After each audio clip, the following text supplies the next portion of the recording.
Greetings, what's going on, man? This is Cam Talbott of the 1111 Network and Media Spill and Global Hustle. I am the COO of the companies and great to be here, man. My name is Kutty Briggs. I'm the owner of Media Spill Network, and I'm partnered with 1111 and Global Hustle on numerous events. Okay, so we're here today to talk about an event you guys put on just a couple weeks ago, and let's just start off with, how did this event come to fruition? How did it come to be? We're going to ping pong back and forth, but Start at the beginning. yeah. All right. So this starts down in Long Beach with a young gentleman named DW Flame. That's a rapper out of there, and he had some choice words to a gentleman by the name of Boskoe100 out of the Inglewood area. Boskoe100 called the gentleman Zesty after some just some regular, social media stuff, which created a riff there. So then DW came back and had some spicy words for Boskoe, in which at that particular point we were matchmaking without even understanding that we were about to be matchmaking. We sent the flyer to DW Flame, and just for him to take a look at it, and he sent it to social, in which that put Boskoe on notice that there was going to be some sort of ask for a fight. But Boskoe at that point, he thought it was a joke. You know what I mean? He thought it was a joke, just, because on Instagram, people kind of, create memes, create these things that look like it might be something. And Boskoe thought that, because that's, he's on Instagram, he's kind of an influencer. He thought that DW Flame was doing that, but DW Flame is not an influencer. At all. He's a rapper, he's a real street guy. A real street nigga. And he's also, he has a career, you know what I mean? So he's not taking this like, this is just fun and games. You know what I mean? He took it like, I didn't like that shit. He was talking about me. And he started saying he was gonna, slap Boskoe. He went on No Jumper saying, man, I want to fade with Boskoe, whether we getting paid or not, whatever. You know what I mean? And then that's what prompted us to say, well, look, boom, here's a flyer, look at how it looks. And he kind of like posted it, which took it like to another level. Exactly. Then when Boskoe came through and found out that this was real, that we could actually make a fight and produce a boxing match, because we thought Boskoe was ducking it at first. Right. Everybody thought Boskoe was ducking it, and then Boskoe was like, "Oh, this is for real? Like we could probably like really get some money off of this." We literally sent him the agreement, man, and he went from there. That nigga pulled up. He pulled up an hour or 2 hours later, and signed an agreement, to do promotion for a fight, which we thought was, just a shoe-in because DW Flame had posted the flyer. But then, we found out that once he got to that point, just with DW's career and what he had going, it just didn't make sense for him to do that. Some conflicts of interest. Yeah, so he ended up, just saying, no, this is not what I was trying to do. And then we asked Boskoe at that point, who else? Is there somebody else you want to get in the ring with? Because we kind of like, we can put this together, and he told us Nina Boy. He was like, this is guy that wants to be just like me, doing all the stuff that I'm doing and keeps trolling me. So let's set it up. And Nina Boy accepted, you know what I mean? They, in the beginning, they both, were very into the promotion of it, and what we had planned to actually create content behind them training and all this type of stuff. To make it real legitimate looking. Yeah, I mean, just to give, the viewers a real look behind, two black men that are in LA in the gang culture that are coming together to, this initiative of, gloves up, guns down. They were both interested in that. Okay, before we get into the Nina Boy Boskoe thing, can you give us any details that would make sense for the people to understand why DW Flame was all for it in the beginning, even posted it, even called him out for a fade, but when it came down to the business part of it, he seemed like he backed out? He didn't necessarily. Yeah, I mean, I guess it can seem like he backed out. I don't think that he backed out. I think that he was more in the heat of the moment of when things were going on. So he just kind of posted the flyer, right? Not thinking about, okay, this is going to actually be a boxing match, and we got to sign agreements. And I just don't think that he ever even thought about that. And when it came down to that, his business and his partners didn't think that it fit with what they were doing at the moment. That's Definitely. Okay, so then Nina Boy comes along. So let's talk about how it pivots from Boskoe DW Flame to now Boskoe Nina Boy. Yeah, Boskoe. We asked Boskoe, like, well, it's a closed case right now with DW Flame because he has other things going on. So is there anybody else you think? And first thing he said was, this dude named Nina Boy. He wants to be me. He's a fan. We were like, what? We were like, who is this guy? We're like, who is Nina Boy? So we began to do the research on him. And we found out that, Nina Boy is a reputable from his hood. I know some people that know him personally, you know what I mean? And we found out that, okay, he has a YouTube presence, you know what I mean? And it made sense. It was something that we can literally kind of put together. We can get some viewership on, so it just made sense to put it together. Yeah. Now, was any of this making sense, have anything to do with the fight that Boskoe had with Gonzo, rest in peace, under the Triller Network? And what influence did that have on you guys working with Boskoe? That didn't really have any influence as far as that was concerned. That was a standalone fight that they ended up doing. We weren't really even in this space at that particular point for that to even be something that actually had any influence on us even getting into this particular arena of entertainment. The Nina or just the Boskoe aspect of it, he knows Boskoe. We already knew him, from coming back. So when we were talking about putting the boxing match together, the Gonzo aspect of it, rest in peace, didn't really come into it. The only time that we kind of talked about it was with the training, whether or not that training was going to be different from that fight versus this fight, or what are you going to do different in that particular or in this particular fight with Nina Boy? What is your strategy? It was more about how the fight was going to actually happen and what he was going to do different between those two. The only other thing I could say between those would be the headgear issue, whether or not he was going to wear headgear like he did in his first fight. But other than that, those are the only correlations. Right. All right, so at some point, how long did it take from pivoting from DW Flynn to Nina Boy before you got signed agreements from both of them? And what was the next step? Well, we already had a signed agreement from Boskoe. I think as soon as we talked to Nina Boy, I think within 3 days, 4 days, he came down to Cali. He signed an agreement. We did a interview, just to discuss and kind of like put some content out there to let people know that there was another challenger. But yeah, I'd say about 3 days. And then after both agree, what's the next step? What's the next? What's the goal of getting it from signed agreement to actual events? Promo. It was supposed to be promo. We had a deal with the Mayweather gym for both fighters to get, and we paid trainers for both fighters to be able to go in there and be trained. And that was a paid training. It was a paid training for them as well, as long as they allowed us to make content of them training to show the public this is what's going on. I think they had, at that point, was it 6 weeks? Longer than that. It might have been like 6 weeks. 6 to 8 weeks of training they could have did and got paid for every time they trained. In the end, nobody trained. Nobody trained with our trainers. They ducked us and then did their own training on their Instagram and their socials. And we just couldn't understand why you didn't want us. Well, not even they didn't want money, but you didn't want the public to see you actually getting ready for a fight, just like any other prize fighter would get ready for a fight. But also, they could have done their own training, the real training, and still came and did some fake training to get paid. I was so confused about if somebody told me, hey, I'm going to pay you to train.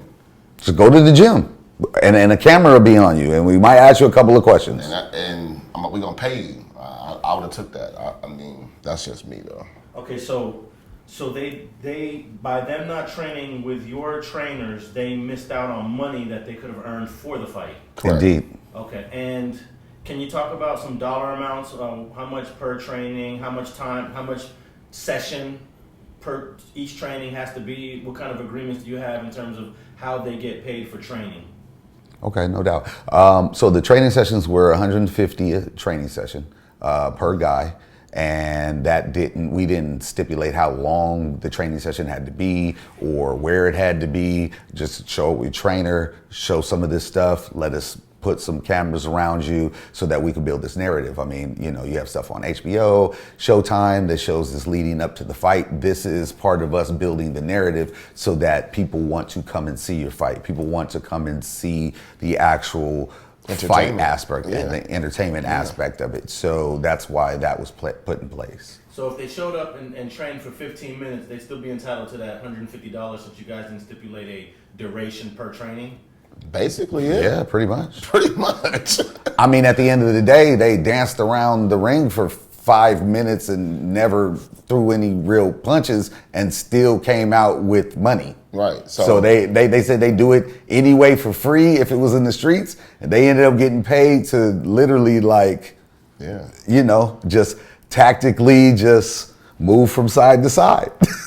Now, does the training and the capturing of some content of them training contribute to the promotion, contribute to the sales, and contributed to the overall amount of money the event makes? I think it would have. I mean, I think if we had more content out of them training, people would see that they're taking this serious, right? And people would see that, okay, I think we're going to get a good fight here. I think this is going to be entertaining because I'm seeing this guy train, I'm seeing this guy train, and we're going to make the content look really good and enticing, right? That's what we do. And then not only that, if they're actually training, meaning throwing punches, doing combinations with an actual trainer that's showing you how to do that, then you would actually do that in the fight.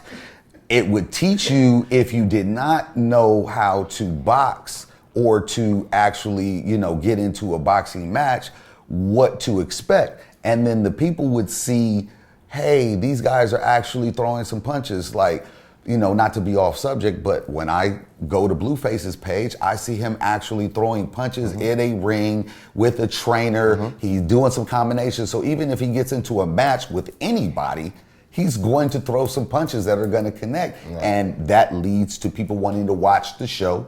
And that leads to ticket sales, pay-per-view, all of this stuff, because they know that they're going to see a brawl. Right. They're going to see some physical contact, which is why we watch prize fights anyway. Right, and I'm sorry, just to be clear, the $150 per session was what we were paying the trainers. I think we were paying them $300 to $500 per session. Oh wow. Okay. So Boskoe and Nina Boy could have earned an extra $300 to $500 per session. Per session. And again, they could have showed up for 15 minutes per session since you guys didn't have it in the agreement what those sessions would last. And if they thought about it, they can say, hey, let me just show up for 15 minutes, get this $300 to $500, and then bounce. Let me punch on a bag for 10, 20 minutes, and I'm out. Let me get my money. Let me do 3 flurries, and I'm out of here. Just like Boskoe showed up to a boxing ring and signed an agreement just to do promo and got paid. It was that fast. You know, it wasn't like he had to sit and talk. We did a quick little, you know, Instagram video of us handing him the money, saying what we're paying him for. He was out. And okay, so other than the lack of training that you're saying both fighters didn't train. Well, they didn't do any content training. Yeah.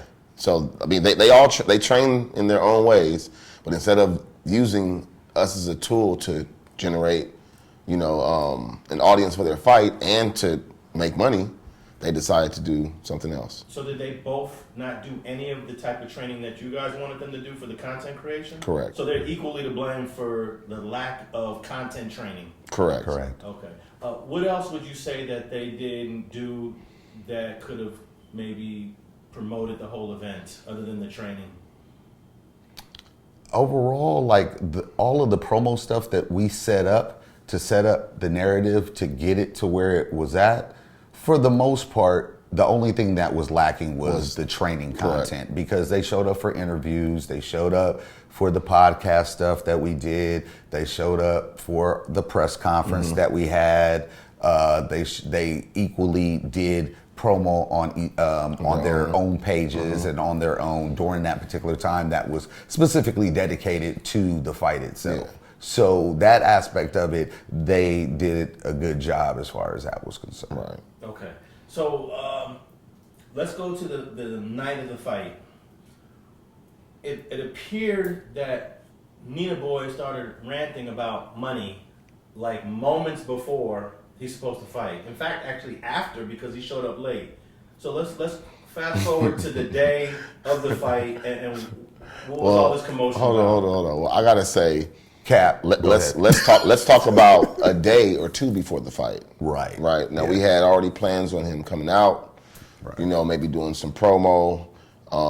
And he starts this narrative then. I'm not coming out there unless you guys pay me. We're like, well, we don't owe you anything. We've paid you everything that, as of right now, what you would be owed, you've been paid. He's like, no, if I don't see no money for this fight, I'm not showing up.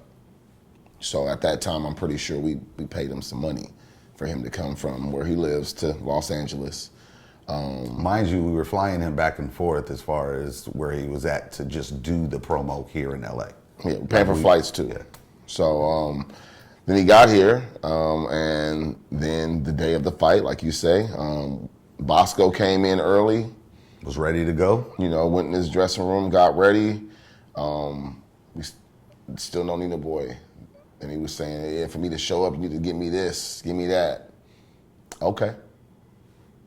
So we gave him that. So he started making demands outside of the contractual agreement that you guys had with him. Correct. Obviously. Correct. Because, yes. And yes. you know, I mean, we are fair companies. We're not, you know, no. I mean, we don't know what the situation was or why he might have needed some money or whatever. So we gave him some money. When he finally got there, 2 hours late? 2 hours late. 2 hours late, you know, he came with about, I don't know, 50 people. You know, and maybe that's why he was late, because it takes a long time to gather 50 people. I mean, I've done it before. He goes in his dressing room, and he's like, yeah, until y'all pay me this, I'm not coming out my dressing room. So then we had to, at that particular point, figure out how to entertain all of these people that had come to see this fight. And at a specific time, and the people that have paid their hard-earned money to come see this prize fight, because they're not looking at it like, oh, I'm going to a comedy show, or oh, I'm going to this particular show. They like, we going to a fight so we can see these guys who have talked the most trash, period, talking about tearing each other heads off. You know, I'm gonna knock the pickle juice out your nose. The pickle juice out your nose. The bell pepper big bell nose. pepper. He calling them, you know, a little leprechaun, whatever, you know, that situation. And then coupled with the press conference where they almost where Nina Boy took a swing. Did you see that part? Took a swing on Boskoe and that whole commotion. So even at that, it was just like everybody was looking like, oh, okay, we want to really see what's going to happen. Yeah. And then we get to the fight. So we'll save that. But now we're leading up. We're 45 minutes behind starting the fight. So now we're like an hour behind when he finally comes out. Okay, so 2 days before, Nina Boy demands money that's outside of his agreement. To show up. And then once he's there in the locker room, he is asking for more money before he comes to fight? Mm-hmm. Okay, and what are these amounts, if you don't mind sharing? What is he saying? Give me 100, give me 200? What is he actually asking for specifically? See, technically, I don't know the amount. He was mainly discussing this with Our other business partner. our other business partner, and I don't know the amount, but he's saying that the conversation went, I'm not showing up until I'm paid, right? And my partner tells him, bro, nobody gets paid until we have the fight and we generate money, right? Because we're partners on the fight. Another thing people don't know that we didn't hire them as talent to fight. They were partners in this business, in this actual fight, meaning that whatever this made, and for however long it makes money, if this fight gets placed somewhere else or it gets sent to another network, they make 80% of it. Yeah. There's no other company that will give fighters any kind of ownership for one, let alone 80% to split. So they actually have 80% to split on that fight that everybody saw. So they basically own 80% of the content of that lack of fight that we saw. Correct. Yes. Okay. So if it does get picked up somewhere, they will still receive residual income. Correct. Exactly.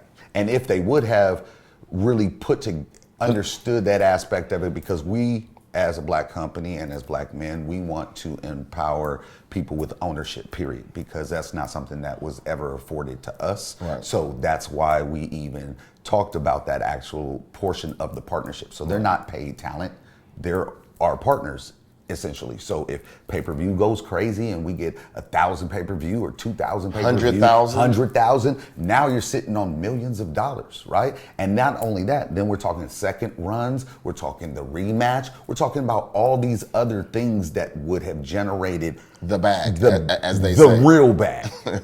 Now, before we get to the specifics of what happened that day, the point you're talking about is, I think, is something that we as black folks, people of color, don't understand, because this is a long-term business strategy. This is not give me my money right now or else I'm not doing anything. Mm-hmm. Right. And it seems as if them being partners should have been an incentive for them to really squabble up, right, to give the people what they wanted to see. Mm-hmm. So in terms of the point of it being a partnership, why is this so difficult? And this is not just for Nina Boy and Boskoe, but why is it so difficult for us as minorities to understand that this is an investment?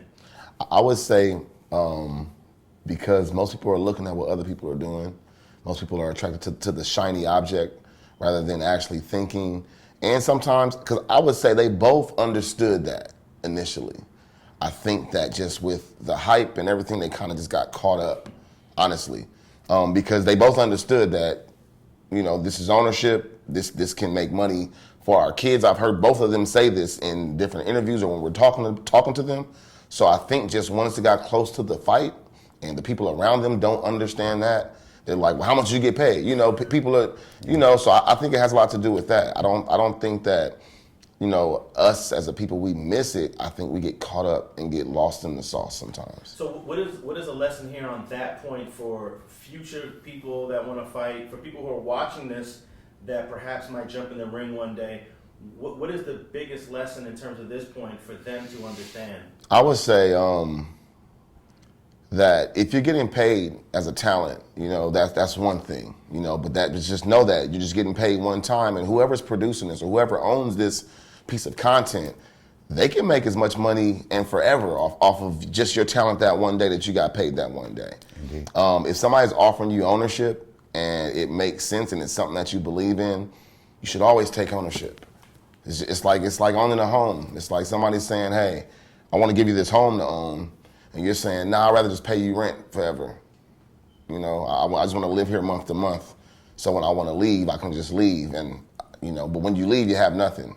So, you know, I would say, you know, for our people, we just need to really focus more on ownership, because that's what we lack as a people, is ownership of everything that we do, because everything that we do is controlling the world.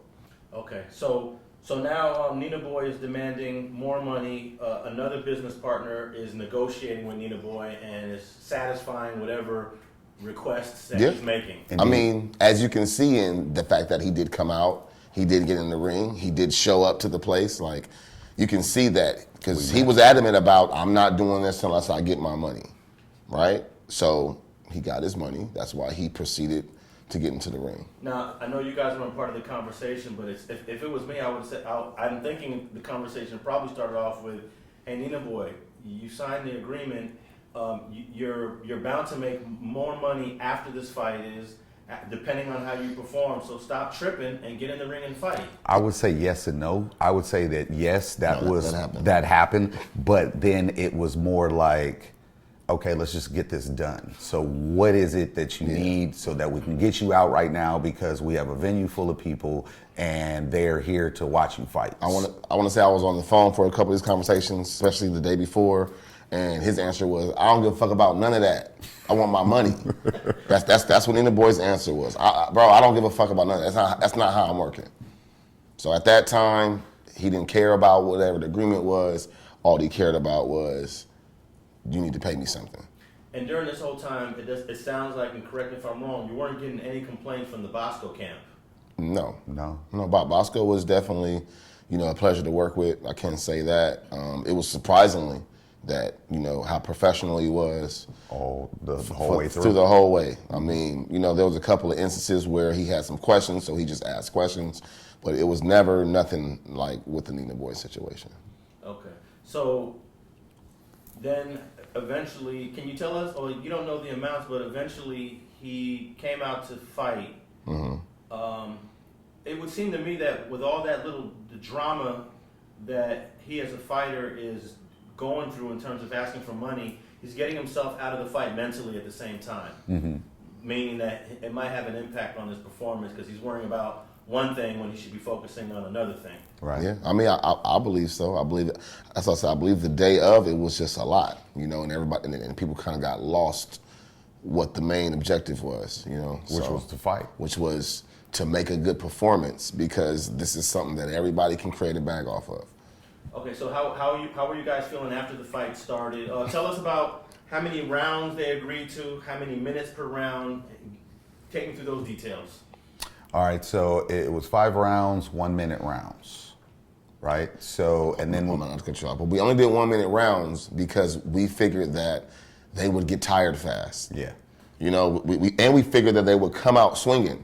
It was a lot of talk back and forth. You know what I mean? So we figured aggressive. As soon as it started, they was gonna meet up and start swinging. Right. Okay, go ahead. Yep. So that's what we had. And then we had maybe 2-3 minutes in between the rounds so that we can do the commentary. So the in-between rounds actually was longer than the damn fight. So then the fight starts and they begin, this dance-off that they do. This... Hey, let Nina Boy said, hey, they didn't pay me enough, so I just went in there and danced with a nigga. Yeah. Non-contact boxing is what we're calling it at this particular point. But, and then the one kind of stumble that we had, even at that particular point where Nina Boy would have seemed to be the aggressor or have the better positioning, none of the swings that he took landed. Half of one landed. And out of like 6 or 7 swings that he took over Boskoe's head. I was like, what were you aiming I researched it, and there is a half a punch landed. If the punch goes behind the head and you hit him with this part of the boxing glove, that's considered a half a landed punch. And then the ref kind of messed up because the ref should have broke it up and moved them apart because Boskoe literally, fell at that particular point. I mean, in the ref's defense, I don't think he thought that Nina Boy was going to still hit him while he was down. I think it was the Hoochie Daddy shorts. He couldn't move fast enough. Might have been. It wasn't conservative. So what's your opinion on limiting it to 1 minute rounds now, looking back at it? So one thing I do agree with is that by the time they met each other in the middle of the round, it was already like 30 seconds up. Mm-hmm. So you need to at least do 2 minutes. Correct.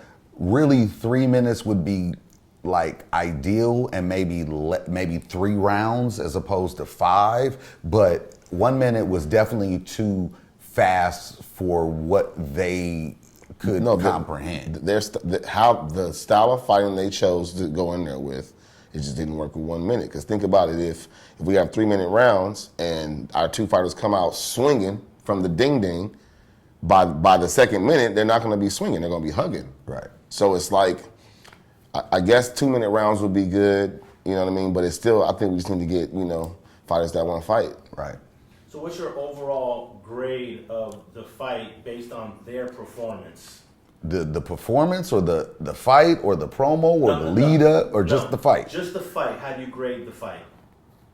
A G, and I say a G because it's lower than an F. That's what I would say. I would call it a G fight. Goofy. Yeah, G for goofy. G for goofy. I would say when it started, it was a big hype. Everybody in the whole place was excited. Yeah. I mean, both sides were like, let's get this. The energy was there. The energy was there. The look was there. By the 4th round, though, they were booing. After the first round, people were like, okay, that was just the first round. They had to get the jitters out. But after the second round, I believe everybody was like, in a state of shock for a second. Like, are they for real? You know, so, but I will say in their defense, you know, these are two people that are on social media heavily. When it first started, everybody had their camera out on top of, you know, our cameras actually shooting the fight. And if you think about it, with everybody with their cameras out and we're live streaming, it's maybe like 50,000 people watching this. Now, how do you feel about when people start pulling out cameras because they're creating their own content on top of the content that you're trying not only to create but profit off of?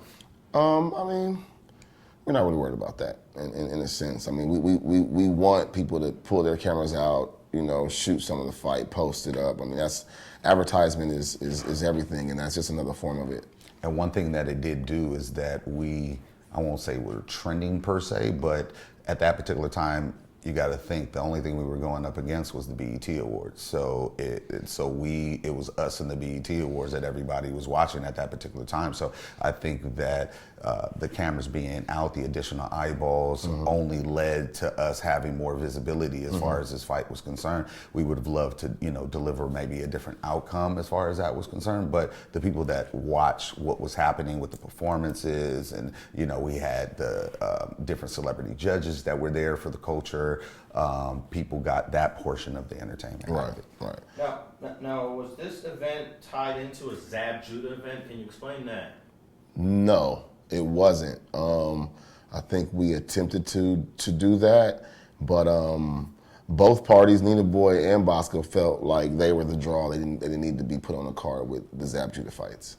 Is that because they would have had to split their money more ways? It's because of their egos. It's because they said we don't need to be a part of that. We're the draw. We're the draw. We can do our own thing. Yeah, and people are going to come see us, so we don't want to be on anybody else's thing. Yeah. We need our own day.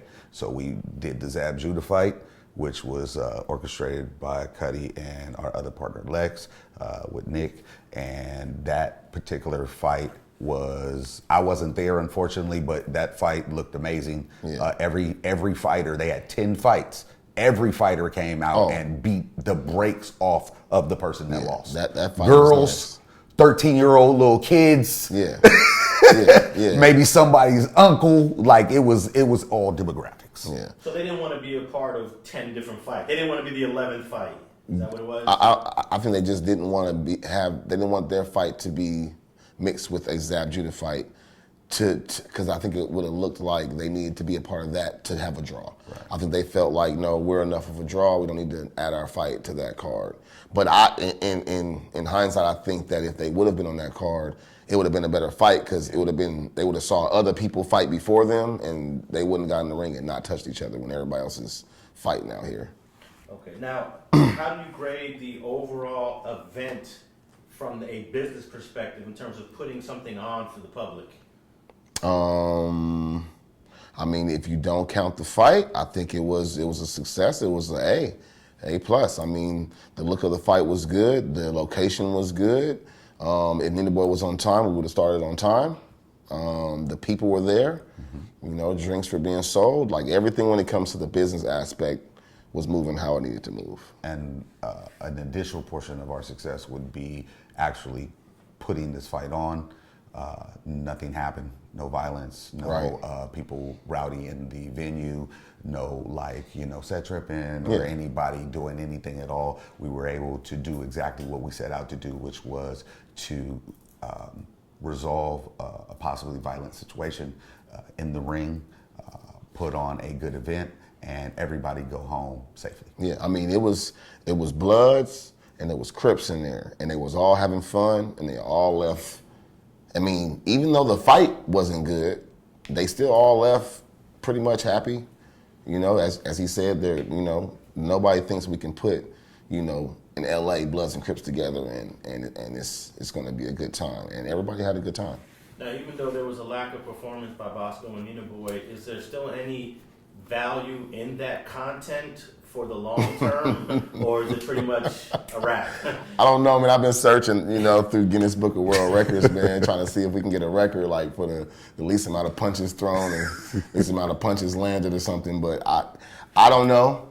Only time will tell. You know what I mean? I mean, definitely a lot of people have seen this fight. you know, I mean, for the lack thereof of fight. So I would say, I don't know. What you think? But it has opened up the doors to a lot of other possibilities. Now, you know, us being able to make a rematch, that, you know, would be an uphill battle, you know, for people to be. I'm not interested. But, you know, for the people out there to even care about that aspect of it. But it has put other things in light for us. And we can definitely take this, as far as business is concerned, utilize this model and apply it to all the other esports or regular sports stuff that we have coming up. Do you guys both agree that it would have been better if they got on that Zab Judah card and been a part of other fights? I think so, just in my opinion. Like I said, I think that, you know, if like they were the only fight in our event. I think that if there were preliminary fights of people boxing, I think they would have felt more inclined to engage. You know what I mean? Rather than being the only people fighting. I don't know. That's just my opinion, though. Like Dante Wilder's, I think, his last fight. So it was like 2 or 3 undercards at that particular point, and those guys were knockouts and scrappy. And then you get to that particular fight, and it wasn't that great. People didn't really feel like they didn't spend their money wise. They felt like, okay, we came out, we saw 4 or 5 fights, it was worth it.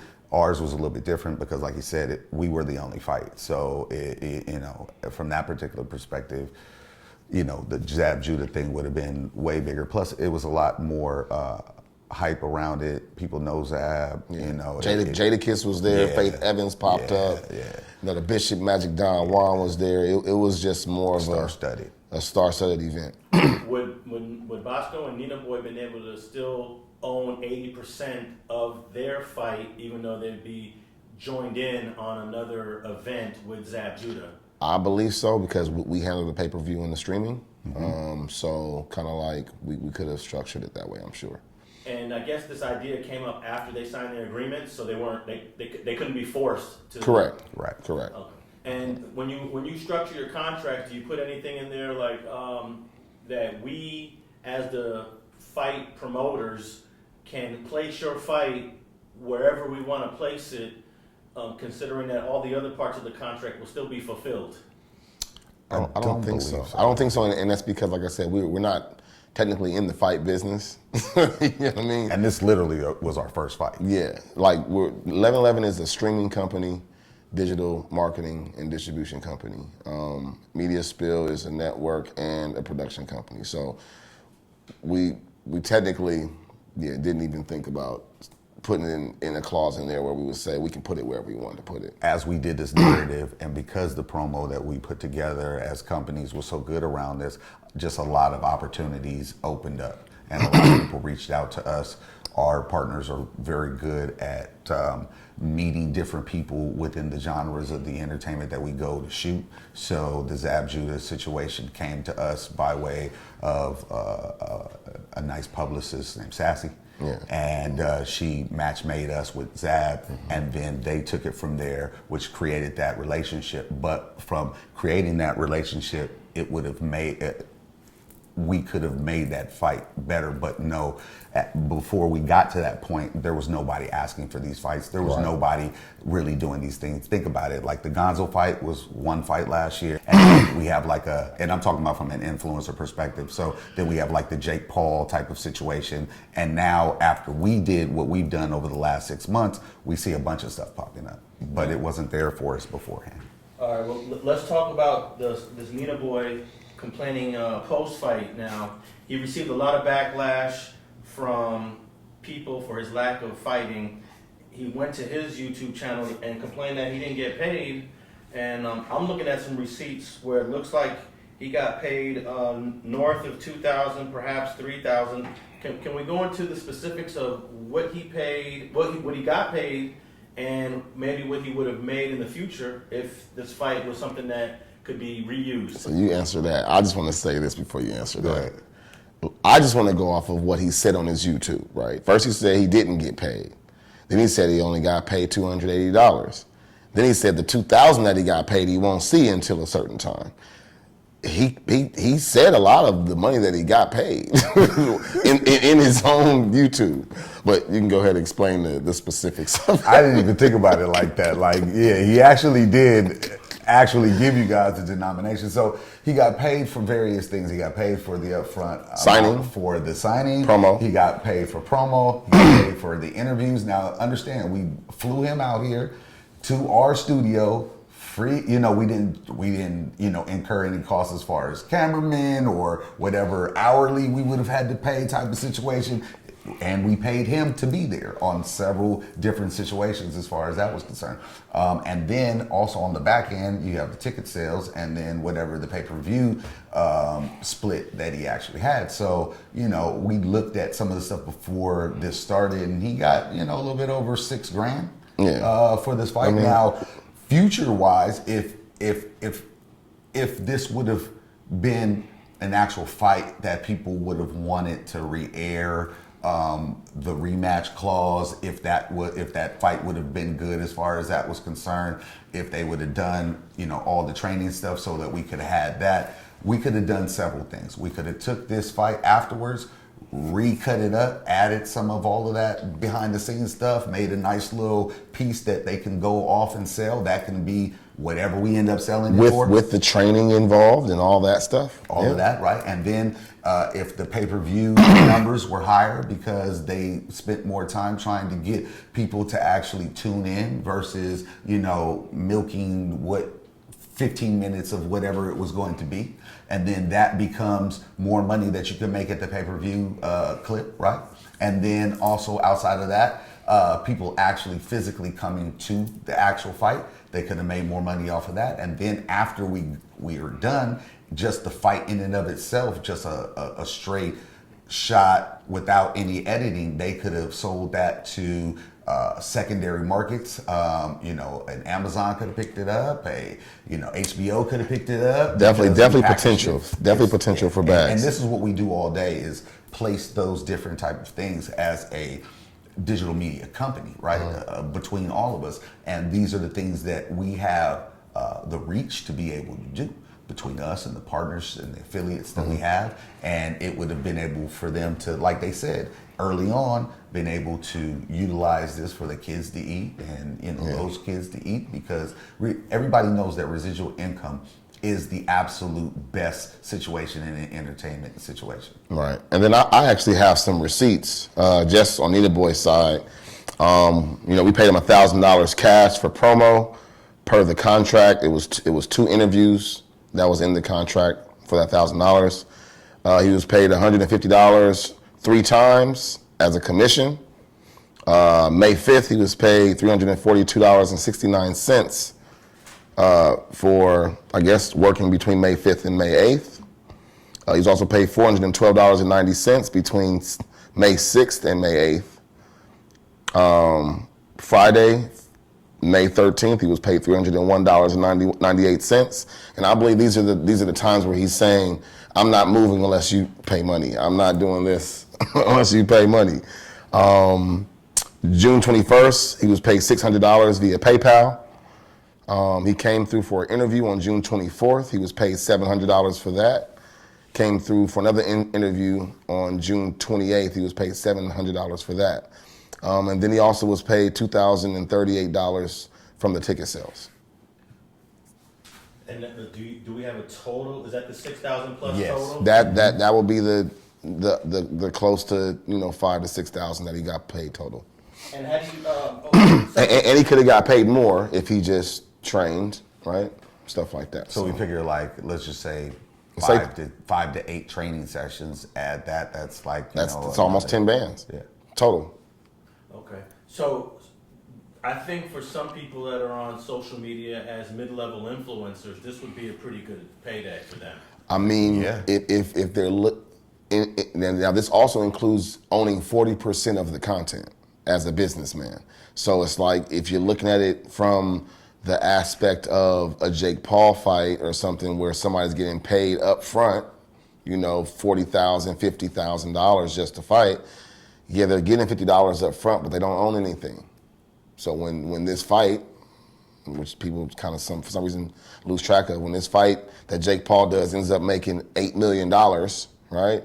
All you got paid was $40,000 to fight.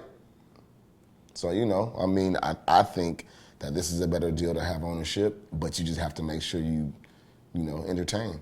And how do you articulate to the future fighters or people you want to work with on an event that this is what you're going to make and this is a fair amount to make? Because I think some people think that mid-level influencers, I wouldn't be surprised if some of them say, I want 15,000 or I want 20,000. Have you heard anyone like that? They be talking about 100,000, Right.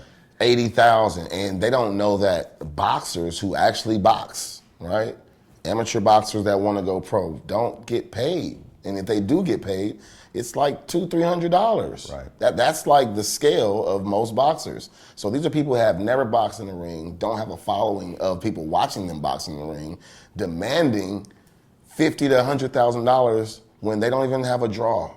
You know, they're just going off of social media and going off of what they heard somebody got paid or what somebody said they got paid. But, you know, just like Boskoe, he said he got paid $100,000 for the Triller fight.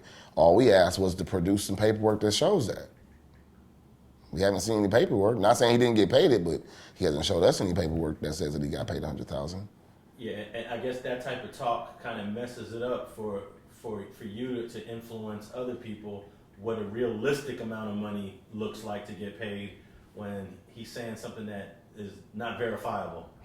I think what we do is when they start talking that, we just move on. Because obviously they don't understand business and they don't understand the goal here. And we don't really have time to train people and teach people, so we just move on.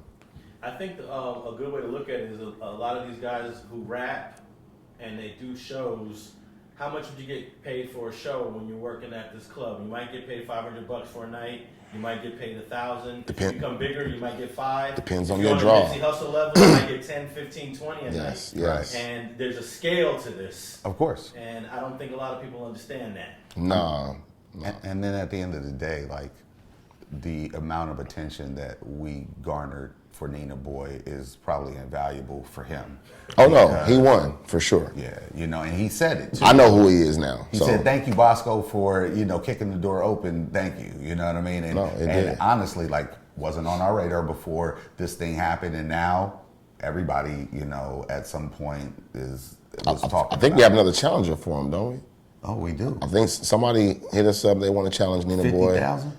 Yeah, he put up 50,000 on YouTube. I think his name is Duberry or Duberry. Out of Houston. Out of Houston. So he's talking that talk. We're discussing with him about possibly matching him with Boskoe if Boskoe's into it. Not Boskoe, I'm sorry, Nina Boy. So you guys would work with Nina Boy again, considering all of the issues regarding payment and things of that sort? We're businessmen. If the business makes sense, then yeah, but this is, like I said, somebody challenging Nina Boy from Houston, and he has the bag. He's setting. He wants to put up some money. Yeah, like they're actually setting up the whole location. They'll be doing all that in Houston.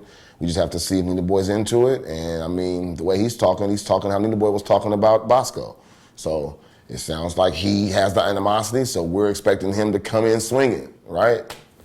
But it might not be the same situation because we don't know what this other challenger has done or will be doing. So it'll be interesting to see what ends up happening now. Yeah, we're still in negotiations to figure out if it makes sense. But we did get a call about, somebody wanting to challenge Nina Boy. All right, so last question. What are the lessons learned from this? Because even though you guys are in the business of digital media, fights are new to you. Mm-hmm. What are some of the lessons learned that you walk away with? I'll say this jokingly. One of our partners said after the first round, if nobody hits each other, we should put a tire in the middle of the ring and make them put one foot in and just get in. And the other thing is we're going to have a smaller ring. Yeah. Because they had a lot of real estate. Yeah, and that was the difference in the Zab Judah fight. Zab brought his own ring in, and his ring, I think, is 10 by 10. 10 by 10 or 12 by 12, so it gives you less room to move around and dance around. The ring that we had was 20 by 20. Yeah, it was huge. So they It was a professional it was ring. a professional ring. So, you know, that's one of the things we definitely, one of the lessons we learned, to not get a professional ring, get a smaller ring so they have less room to run around, more room to, you know, fight.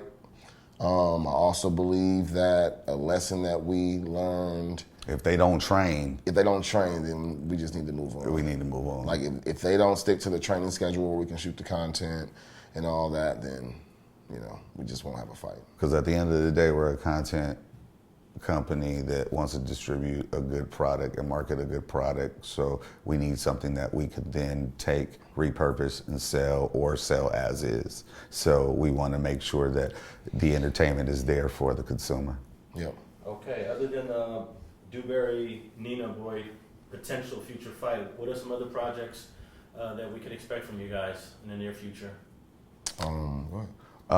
We have, what?